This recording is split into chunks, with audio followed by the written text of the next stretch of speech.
Salut à tous, comment ça va? J'espère que vous allez bien. Esse é o nono episódio da viagem de Paula a Paris. Ouça essa história desde o primeiro episódio para não perder nenhum momento dessa aventura. A transcrição desse episódio vai ser enviada no grupo do WhatsApp.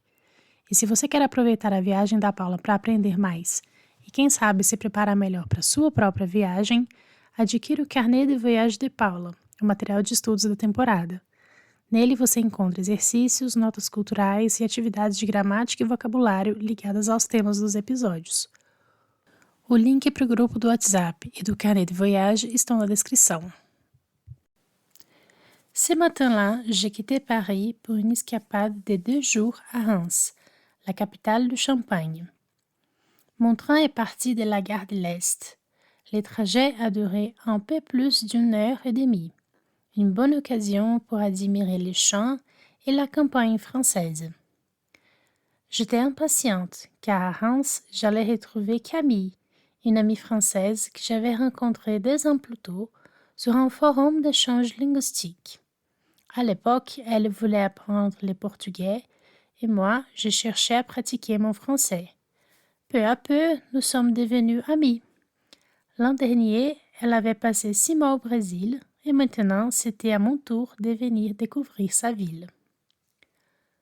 Quand je suis arrivée à Reims, il faisait un peu froid et il tombait une fine pluie. J'ai retrouvé Camille devant la gare. Elle m'a accueilli avec un grand sourire et un parapluie. Nous sommes allés chez elle pour déposer ma valise et nous sommes repartis aussitôt. Notre première destination a été la cathédrale Notre-Dame de Reims, un chef-d'œuvre de l'art gothique classé au patrimoine mondial de l'UNESCO. En levant les yeux vers la façade, j'ai immédiatement compris pourquoi on l'appelle la cathédrale des anges. Des centaines de statues semblaient animer les murs. Nous nous sommes arrêtés devant l'ange au sourire, l'emblème de la ville. Il a été décapité pendant les bombardements de la Première Guerre mondiale, m'a expliqué Camille. Reims a été presque entièrement détruite. À l'intérieur, le silence imposait une atmosphère solennelle. La cathédrale était immense, légèrement obscure. Je m'y sentais toute petite. Camille m'a rappelé que c'est ici que Clovis, le premier roi des Francs, avait été baptisé par Saint Rémy en 498, faisant de Reims le berceau de la monarchie française. Pendant près de 1000 ans, presque tous les rois ont été couronnés ici. Juste à côté, nous avons visité les palais d'Outo, ancienne résidence des archevêques. J'ai observé des objets sacrés, couronnes, vêtements brodés, pièces d'orfèvrerie, tout chargé d'histoire.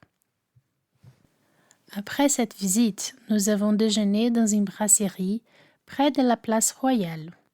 J'ai goûté une spécialité locale, le jambon de Reims avec une salade, puis les fameux biscuits roses trempés dans du champagne. L'après-midi, nous sommes allés à la basilique Saint-Rémy.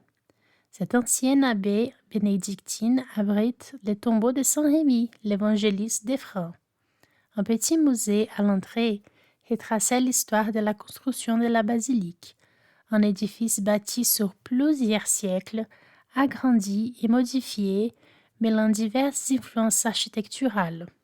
L'atmosphère y était recueillie, plutôt sombre, très introspective. Le soir, Camille prépare un poté campenoise, un plat typique de la région. C'est un ragoût de choux, de carottes, de pommes de terre et de saucisses. C'est délicieux. Le lendemain, le ciel restait couvert, mais la pluie avait cessé. Après un bon petit déjeuner, nous sommes partis pour une visite guidée dans une cave de champagne. Nous avons descendu les marches menant aux Crayères, ces galeries souterraines creusées dans la craie. Il faisait à peine 10 degrés. Le guide nous a expliqué tous les processus de la production, fermentation, remuage, dégorgement, et j'ai découvert que chaque maison suit ses propres méthodes et traditions. J'ai appris que chaque bouteille reposait tête en bas pendant des mois avant d'être réveillée par les gestes précis du remoeur. À la fin de la visite vient le meilleur moment, la dégustation. On nous sert 2 coupes de champagne, un brut classique et un rosé délicat. Moi et Camille, on lève nos verres et on trinque à ces jours passés ensemble. Nous avons ensuite flâné vers la place royale avec sa statue de Louis XV, puis longé les façades art déco. Reims, reconstruite après 1918, est un véritable musée à ciel ouvert avec ses ferronneries, ses vitraux et ses ornements géométriques. Pour le déjeuner, nous avons choisi un petit restaurant moderne du centre-ville. J'ai goûté une salade aux chourses accompagnée d'un verre de vin blanc de la région. Aux Halles de Boulingrin, nous avons fait un détour pour admirer l'architecture art déco. La grande voûte en béton, tout en courbe, donnait au bâtiment une allure moderne. À l'intérieur, les étals étaient presque vides, mais quelques commerçants terminaient encore leur journée. Puis, nous nous sommes dirigés vers les musées de la Réduction. C'est dans cette salle, restée presque intacte depuis 1945, que la capitulation de l'Allemagne nazie a été signée le 7 mai. Les musées présentaient des documents, objets militaires et des témoignages retraçant les heures décisives. Mais une affichette sur la porte annonçait sa fermeture pour travaux. Un peu déçus, nous avons poursuivi notre balade en longeant les promenades des Reims. Nous avons marché sous les arbres, croisant des joggeurs, des familles sur les bancs et des enfants à vélo. Le soleil s'est montré un instant, rendant la promenade encore plus agréable.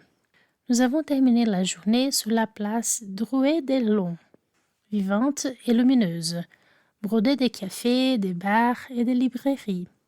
Après un dernier café et quelques photos, il était temps de nous dire au revoir. Dans le train de retour vers Paris, j'ai relu les notes que j'avais faites dans mon carnet de voyage. J'avais découvert tellement de choses, mais mon séjour en France touche à sa fin. Il ne me reste plus qu'une seule journée pour en profiter.